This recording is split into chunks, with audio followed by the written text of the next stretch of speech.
if Big Ben is the Steelers' biggest problem right now. And if football has gotten too soft. Aww. Well, we start today with a wit loss. What you got today, big dog? Oh, man, I got Earl Thomas.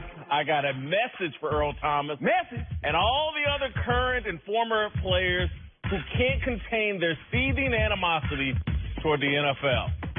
Stop the foolishness.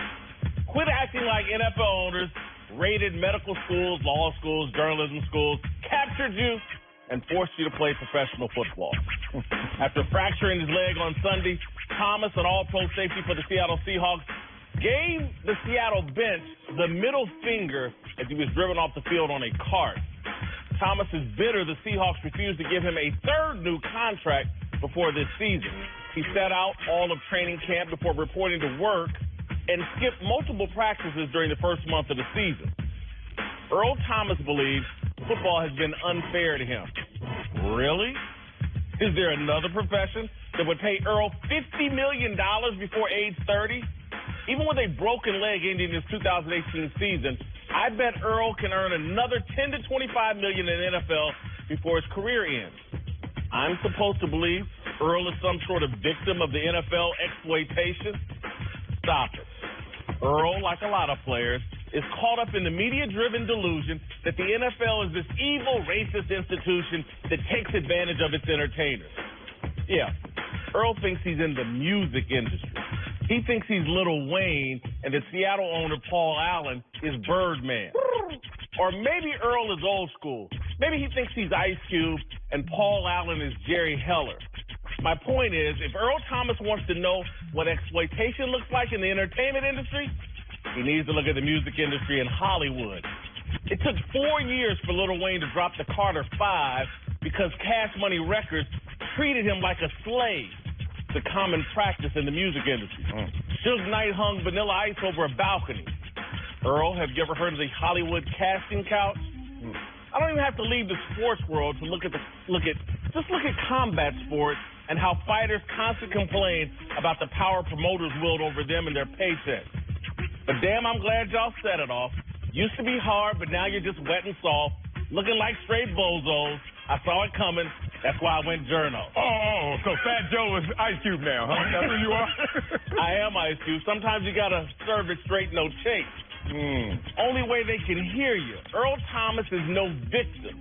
The modern-day business of football is relatively fair, even without guaranteed contracts. Most of you, Marcellus, don't understand the industry you work in. You're not allowed to study your profession in school. You play your profession, but you don't remotely understand its nuances. You let the politically driven mainstream media guide most of your thoughts. They want you to hate football and believe all ownership is morally bankrupt, so you do. You left college at 21 or 22 and walked into an industry that treats its best and brightest like royalties. You earn millions, you barely have to practice anymore.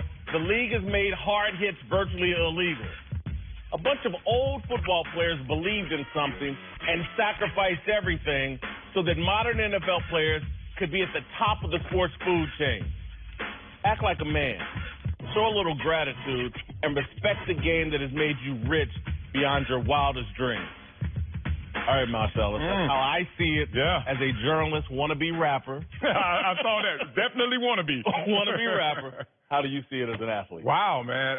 It's crazy, but I got the unpopular opinion. I guess I've been around you too long. Because I agree with you, man. It's crazy. I used to have these contentious arguments in the locker room with all the players who, at the moment of signing a contract like Earl Thomas did, 4 years, $40 million, you're the highest paid safety in the world. And I'm like, don't forget that moment when you're not the highest paid safety in the world, but you're still playing like one. Because there is an honor system that the players want the owners to play by, but they don't even want to participate in. 4 years, $40 million means I'm going to give you $40 million if you play for 4 years under these terms. So let me give you a rap reference. Let's go to Tupac, you know, one of the greatest of all time, and Earl Thomas, I'm sure, is a fan of.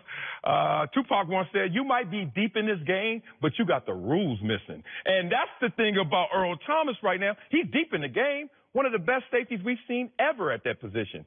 But you got the rules missing. When you're talking to these owners, the other side of a negotiation table and dictating terms, not acting like a franchise player, threatening to retire before. And in a situation like this, it seems like you want them to say, if I overachieve, pay me more. If I'm getting old or I get injured like I did yesterday, still take care of me. What person on the other side of the table is going to sign off on those terms? No one is going to sign off on those terms. And what I think Earl Thomas is caught up in, he does the long game in terms of he has established himself as a Hall of Fame level player. Big time. Won a Super Bowl, participated in a second. The NFL, as much as people want to beat it up, they take care of their best and brightest. If you contributed to Super Bowls, again, it's like Eric Dickerson came on and came out and said, hey, Hall of Famers need to be paid X, Y, and Z. The Los Angeles Rams take really good care of Eric Dickerson. He's an advisor, gets cut a check monthly. Earl Thomas has all that sitting in front of him as a former Seattle Seahawk. I don't understand why there has to be this hostility because the Seattle Seahawks don't want to give him financially moving forward what he wants when he turns 30 years old. It's just a business decision. There's no reason for this level of animosity other than the fact, I'm telling you, the media has convinced everybody hate the NFL and they're just exploiting you and taking advantage of you. And it's just not true, Marcellus. No, it's not true. And I hate to sound like company man because that was what my teammates used to call me when I said this. But I played under the same rules and never had this issue and played with some guys who were greater than me who didn't even have this same issue. I'll give you a case in point. Two things happened to me when I was at the peak of my powers. And there was a day when I was at the peak of my powers. I remember. And it's crazy. I didn't deserve what I was getting, but you know what? That's what the market dictated. That's what I was worth. So this is what happened. In the same year, I became the highest paid franchise player in Chargers history. Except there's a Junior Seau on that same team.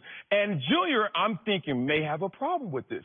Junior had no problem with that at all. He said, buddy, you're balling, and look at your birth certificate. You're younger than me, so you're going to get yours. And at the same time, Bruce Smith, the greatest of all time at my same position, had no problem with it. He's like, hey, man, I know I'm better than you, and I'm a walking Hall of Famer. You're not, but I still have no issues with it.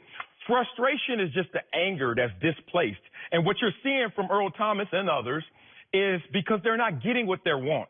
What they're wanting, that anger is going to show, that frustration is going to show, because they know they can't stand solid ground and talk to our owner in a way that's going to make the owner cave. So they act it out in the ways we're seeing. The other issue I have with Earl Thomas is he came into this season and last season he went over and told the Cowboys, hey, trade for me. I want to get here. And I'm from Texas, and I want to get back to Texas. I want to play for the Cowboys. It's just a bad negotiating strategy, Marcellus. Mm-hmm. If you tell everybody here at Fox, I'd rather be at ESPN, they're going to be less likely to pay you. Exactly. They want, when they start handing out, and again, this is like the responsibility that you accept. When they start handing you seven-figure contracts, man, they want to feel the love. Yeah. They want to feel like you appreciate that because the people in power actually know, like, hey, man, everybody doesn't get to live this life, and we're granting you this privilege. You've earned it, but we're the ones cutting the check. And if we feel no appreciation from you, if you're not loyal to us in any way, and again, Earl Thomas is not he's not a special teams player. He's not a marginal starter. He's a guy Seattle actually is committed to, and that's why they've given him $50 million over the first 8-9 years of his career. So, again, he can claim the NFL has no love for the players and they're careless. That may be the guys that are special teams and marginal starters, but they actually do care about guys like Earl Thomas and reward them generously. Yeah, look, you always get rewarded in the NFL for two things, production or potential. And we get it. There's been times where young players have gotten too much money, a Jimmy G all the way down to a Matt Stafford straight out of college. You're like, that's too much money, but you're rewarding potential as well. Here's the thing that Earl Thomas has to respect, that being a franchise player doesn't mean you have to be just a quarterback. Franchise players based on what we give you and what we invest in you. So when you're a franchise player, these are some of your duties. When the owner's grandchild comes to the locker room, I don't give a damn if you're getting dressed or not.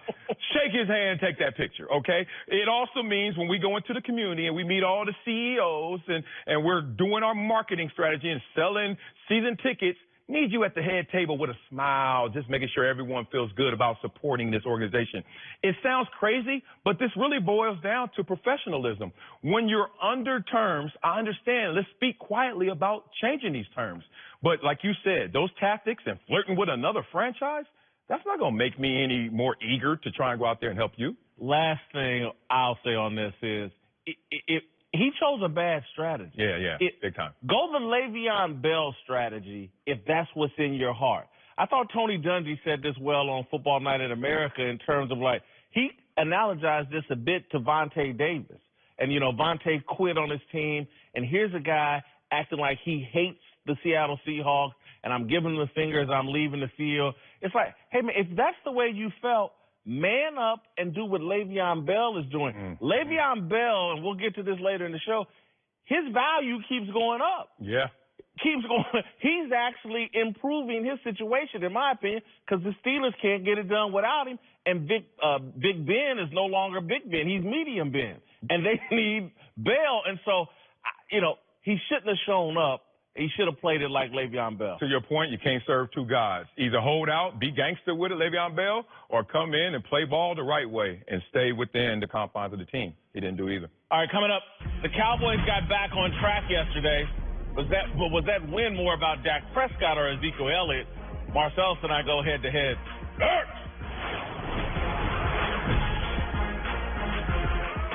Some job boards give you tons of the wrong resume.